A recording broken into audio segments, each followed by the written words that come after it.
બનાવી દઉં. પછી ગાડી બંધ કરીને શરૂ કરશો ને, આ બંધ કરીને ચાલુ કરવાની આ બંધ કરીને શરૂ કરશો ને એટલે તમને ડિસ્પ્લે ઉપર બતાવશે. બરાબર, લાઈટ બંધ કરી દઈએ આપણે. આ ડિસ્પ્લે ઉપર બતાવશે આ પાર્કિંગ મોડનો પી છે. આ પાર્કિંગ મોડનો પી દબાવશો ને, આવડો આ પાર્કિંગ મોડનો પી, એટલે હવે તમારી ગાડી સ્ટાર્ટ. પાર્કિંગ મોડનો પી દબાવ એટલે ગાડી ચાલુ, એટલે ગાડી સ્ટાર્ટ. હવે તમારી ગાડી શરૂ થઈ ગઈ. આ ખાલી પછી એક્સિલેટર જ આપવાનું રહે આપણે. પછી આમાં 3 મોડ આવશે. હા, 1 2 અને 3. પહેલા મોડ ઉપર ચલાવશો એટલે 25 ની સ્પીડ આવશે, બીજા મોડ ઉપર ચલાવશો એટલે 35 ને આવશે, ત્રીજા મોડ ઉપર ચલાવશો એટલે 40 થી 45 સુધી જશે. પણ તમને ડિસ્પ્લે ઉપર બધું બતાવશે. અહીંયા બતાવી દઈએ. હા, બધું બતાવશે. આયરો અત્યારે 35 ની સ્પીડ પર જાય, 40 45 સુધી જશે. અત્યારે સ્ટેન્ડ ઉપર છે એટલે 45 સુધી જશે. પછી ગાડી પાછળ લેવી છે, રિવર્સ લેવી છે તો આર દબીને એક્સિલેટર આપશો એટલે ગાડી રિવર્સ ચાલશે, પાછળ ચાલશે. પછી આ આગળની લાઈટ છે, એક વખત કરશો એટલે ઓલી લાઈટ સ્ટાર્ટ થશે, બીજી વખત કરશો એટલે આ રીતે આગળની લાઈટ ચાલુ. હા, આ લાઈટ પછી અપર ડીપર છે, આ ઉપરની છે લાઈટ. હા, પછી આ અપર ડીપર છે.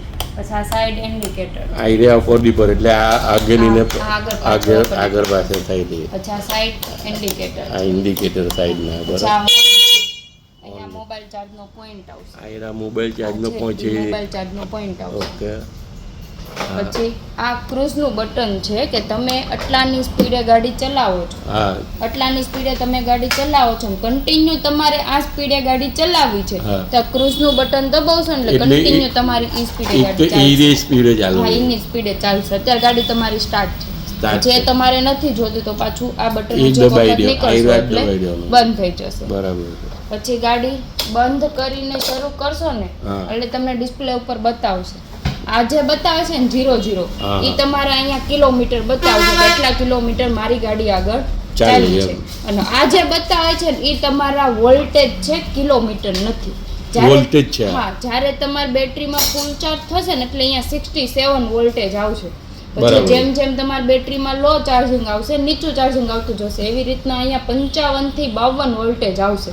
55 વોલ્ટેજ આવે એટલે તમારે એમ સમજવાનું કે હવે મારી ગાડી 3 થી 4 કિલોમીટર આગળ ચાલશે. એટલે 55 થી 52 વોલ્ટેજ આવે ને ત્યારે તમારી ગાડી ચાર્જમાં મૂકી દેવાની. આ ગ્રીન લાઇન નીચે આવશે તે પણ આપણે વોલ્ટેજ પ્રમાણે ચાલવાનું, કેમ કે વોલ્ટેજ આપણને પરફેક્ટ બતાવશે.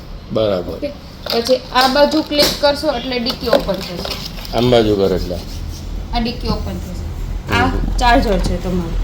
તમે જ્યારે ચાર્જમાં મૂકો ને ત્યારે પહેલા ટેસ્ટરથી પ્લગમાં ચેક કરી લેજો એલ સાઈડ પાવર આવવો જોઈએ, આ સાઈડ પાવર આવવો જોઈએ, નકર ચાર્જર ઉડાડી દેશે. અહીંયા એલ લખેલો છે ને, એલ એ સાઈડ પાવર આ સાઈડ પાવર આવવો જોઈએ, આ સાઈડ નહીં. ઉલટ સુલટ આવે તો નહીં ચાલે. ઉલટ આવે ને નો ચાલે. એસી એ બધું ચાલે, વોશિંગ મશીન, એસી પંખો એ બધું ચાલે, કેમ કે એસી ડીસી કન્વર્ટર ન હોય.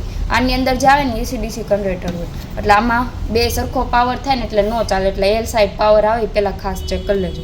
પછી ચાર્જમાં મૂકશો એટલે આ જે 3 પિન છે એ પિન ઉપર રહેશે. તમને બતાવી ઉપર રહેશે. હા હા, આ રીતે લાગશે.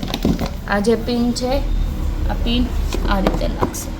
Okay okay. અને આ પિન છે એ પહેલાં પ્લગમાં લાગશે. પછી જ્યારે તમે ચાર્જમાં મૂકો ને, આ ખાસ જોજો, જ્યારે તમે ચાર્જમાં મૂકશો એટલે તમને આ ડિસ્પ્લે ઉપર બતાવશે. તમારી બેટરીમાં ફૂલ ચાર્જ થશે એટલે અહીંયા ગ્રીન કલરની લાઇટ આવી જશે. બરાબર. તમારે ગાડી ત્યાં સુધી ચાર્જ કરવાની છે જ્યાં સુધી આ ચાર્જરનો પંખો બંધ ન થાય ને ત્યાં સુધી. જેવું તમારી બેટરીમાં ફૂલ ચાર્જ થઈ જશે ને એટલે ઓટોમેટિક ચાર્જરનો પંખો બંધ થઈ જશે. ઓટો કટઅપ થાય ત્યાં સુધી ચાર્જ કરશો ને તો જ તમને 70 કિલોમીટરની રેન્જ મળશે. એટલે ચાર્જરનો પંખો બંધ થાય ત્યાં સુધી ગાડી ચાર્જ કરવાની. અહીંયા હાથ રાખશો એટલે પવન આવતો બંધ થઈ જશે. અહીંયા પવન આવશે. ઓકે. અને આ ચાર્જરની અંદર પાણી ન જાય એનું બી ખાસ ધ્યાન રાખજો. આની અંદર પાણી જશે ને તે વોરંટીમાં નહીં આવે. એટલે આ ચાર્જરની અંદર પાણી ન જાય એનું ખાસ ધ્યાન રાખજો. પછી આ એમસીબી છે. તમારે 5 દિવસ માટે 10 દિવસ માટે બહાર જવાનું હોય ત્યારે તમારે બેટરી ફૂલ ચાર્જ કરી આ એમસીબી બંધ કરી દેવાનું. એટલે તમારી ગાડીમાં બેટરી ઉતરશે નહીં અને ગાડીમાં પાવર લેશે નહીં. પાછું આ બાજુ કરશો એટલે ચાલુ થઈ જશે. પછી તમારા ગાડીમાં હેન્ડલ લોક કરવો છે તો હેન્ડલ ક્રોસ કરીને ચાવી અંદર પુશ કરી આ બાજુ ક્લિક કરશો એટલે હવે તમારી ગાડીમાં હેન્ડલ લોક થઈ ગયું. પાછું ઓપન કરવું છે તો પાછું અંદર પુશ કરીને આ બાજુ કરશો એટલે ગાડી સ્ટાર્ટ થશે, આ બાજુ કરશો એટલે ડીકી. પછી આ રિમોટ સિસ્ટમ છે. તમારી ગાડીમાં લોક કરવો છે તો આ લોક વાળું બટન છે એ દબાવશો એટલે અત્યારે તમારી ગાડીમાં લોક થઈ ગયું. હવે જો કોઈ તમારી ગાડી અડશે ઘૂમકશે ને તો આ રીતે અવાજ આવશે, અને આગળ પાછળ લેવાની કોશિશ કરશે ને તો આ રીતે અવાજ આવશે.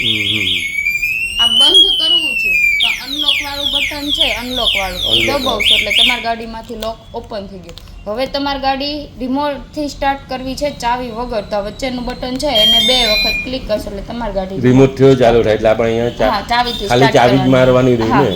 હવે ચાવીથી સ્ટાર્ટ નહીં થાય, હવે હવે ચાવી- રિમોટ થી ડાયરેક્ટ સ્ટાર્ટ થઈ ગઈ.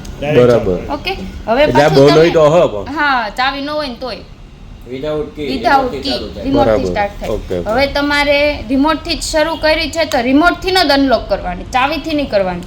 અનલોક વાળું બટન છે ને દબાવશો એટલે અવાજ નીકળી ગયો. હવે તમારી પાસે ચાવી થી ગાડી સ્ટાર્ટ કરવી હોય ને તો હવે તમે કરી શકો. હવે ગાડી સ્ટાર્ટ. એટલે આ ગાડી આ બંધ હોય ને તો હા. રિમોટ થી ચાલુ થાય હા એટલે રિમોટ આ ગાડી બંધ છે હા. અત્યારે. હવે રિમોટ થી શરૂ કરવી છે તો વચ્ચેનું બટન છે ને બે વાર એને દબાવો. 2 વખત ક્લિક કરવાનું બરાબર. એટલે થઈ ગઈ start. રિમોટ થી ચાલુ થઈ જાય. Parking. પાર્કિંગ કરવાનું પછી ચાલુ હા, થાય પછી ગાડી. તમારે ક્યારેક અહીંયા ઊભી રાખવી હોય ને પાર્કિંગ મોડ નો પી દબી દો ને તોય હા. તમારથી લીવર આપે ને તો ગાડી ન જાય. બરાબર. ઓકે.